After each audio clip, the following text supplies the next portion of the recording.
every civilization since ancient times, when they wanted to appease the forces of nature, especially rain, they were using sacrifices, animal sacrifices as well as, sorry to make you shudder, human sacrifice. It's very visible in the Central American, civilizations. But Hindus, there is mention in the Vedas of Narvad, killing a human being, sacrificing a human. But again, fortunately, thankfully, there are none recorded cases in the recent past, or the last for a few thousand years. So perhaps we did think about it, but perhaps we did not, go ahead with it. But it is mentioned, so please be aware of that. But again, some of the stories are so ancient, we don't know actually whether some kind of human sacrifice took place or not.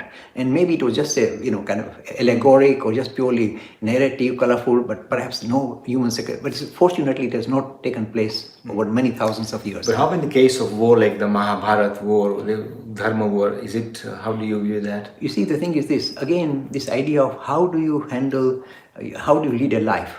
You must look at the context. The Hindu tradition recognizes that you must operate in the context in which you find yourself. If you can resolve human conflict in a humane manner without resorting to violence, we promote that ahimsa, we promote the idea. At the same time, we say there are certain situations where you have no scope, no chance of standing up for your rights. So you have to take up arms to defend yourself because you too are divine. You can't let other people walk all over you. So in the case of, say, Hitler, Hindus would fight Hitler happily. But in the case of Britain, they say, oh, these guys have got a soft corner, so we will catch them out by using non-violent way of getting independence. So depending on the context, you can either take up arms, like in the Mahabharata story, Krishna said, we have no choice here. We have to stand up or we'll get wiped out. So we have to stand up and fight for our rights. So sometimes you have to look at the context, and then your tradition allows you to think like that. It's not fixed, you can't do this, you can do. No, you decide. Look at the context and you decide. Even in individual, you decide.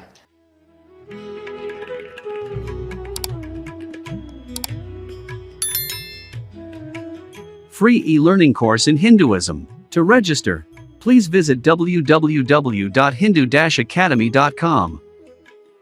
Talks on Hinduism. Sponsored by People Care. Encouraging caring for the elderly in their own homes. For more information, please visit peoplecare.com.